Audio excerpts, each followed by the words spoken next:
పోటీ పరీక్షల శిక్షణలో 2 తెలుగు రాష్ట్రాల్లో సుపరిచితమైన అయాన్ కాంపిటేటివ్ ఇన్స్టిట్యూట్ తన నూతన బ్రాంచ్ను హైదరాబాద్ దిల్సుఖ్ నగర్లోని కోనార్క్ ప్లాజాలో అత్యంత వైభవంగా ప్రారంభించింది.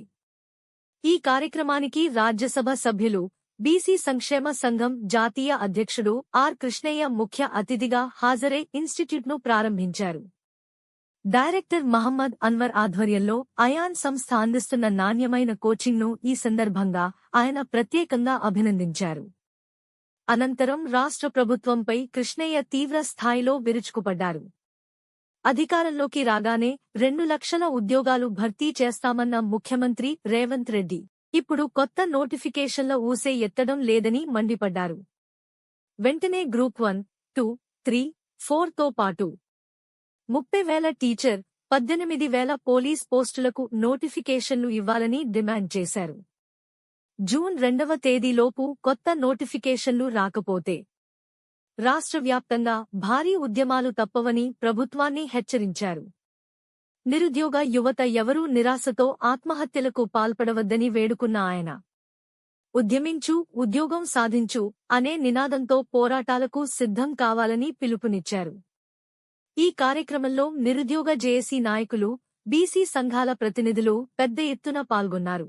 లోపల పెద్ద ఎత్తున ఇక్కడ కోచింగ్, పోలీస్ కానిస్టేబుల్, ఎస్ఐలకు కోచింగ్ ఇవ్వడానికి అన్వర్ గారు ఇక్కడ చేశారు. అన్వర్ గారు సమర్థుడైనటువంటి అడ్మినిస్ట్రేటర్, మంచి కోచింగ్ ఇప్పించి మంచి ఫెకల్టీ డెవలప్ చేసి ఫెకల్టీ మంచి వాళ్ళని అందరిని అనుభవించడం ద్వారా కోచింగ్ ఇస్తూ వరంగల్లో అయితే హాస్టల్ రెసిడెన్షియల్ కాంప్లెక్స్ పెట్టి చాలా పెద్ద ఎత్తున 25 ఎకరాలలో ఏర్పాటు చేశారు. ఇక్కడ కూడా భూమి దొరకకపోయినా మంచి సంస్థలు ఉన్నాయి. సంస్థను స్థాపించి మంచి కోచింగ్ ఇచ్చి మంచి ప్రకారం ఏర్పాటు చేసి మంచి రిజల్ట్ ఏర్పడిస్తున్నాడు. కాబట్టి పోయినసారి స్టేట్ టాపర్ ఇక్కడి నుంచి ఎంపిక అయ్యిండు.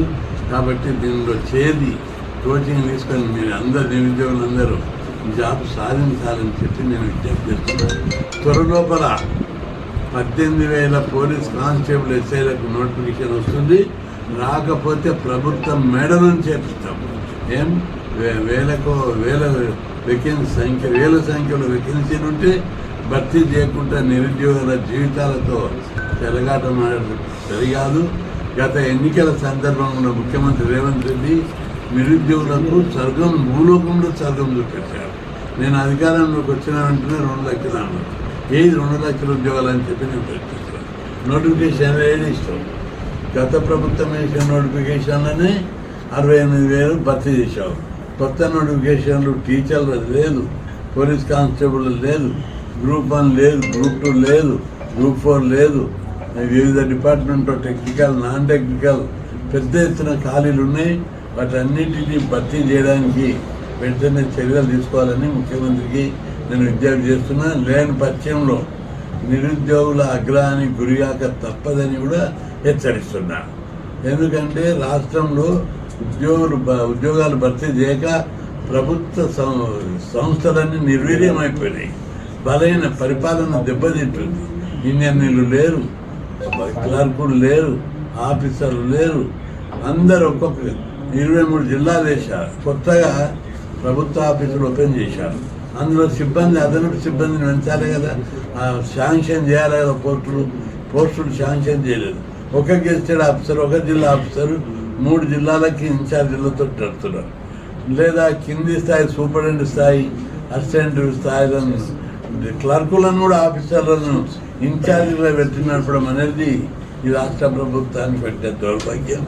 అందుకే ముఖ్యమంత్రి గారు వెంటనే గ్రూప్ 1లో 1,500 ఉన్నాయి, గ్రూప్ 2లో 3,000 ఉన్నాయి, గ్రూప్ 4 థర్డ్ 4లో 10,000 నుంచి 20,000 వేకెన్సీలు ఉన్నాయి.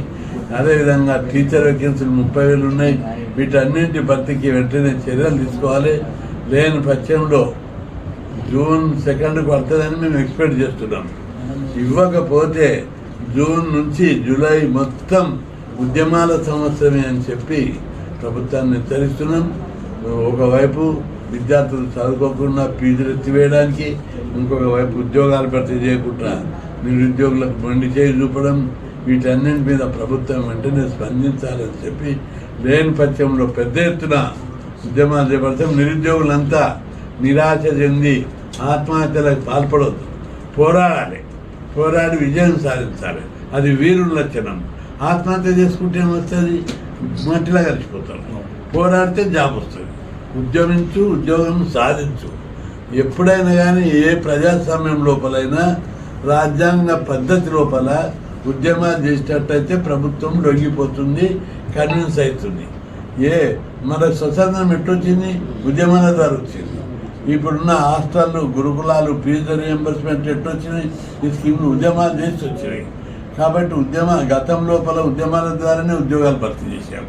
ఇప్పుడు కూడా ఉద్యమాలు చేసి ప్రభుత్వాన్ని ఒప్పించి మెప్పించి ఉద్యోగాలు భర్తీ చేయడానికి చర్యలు తీసుకుందాం.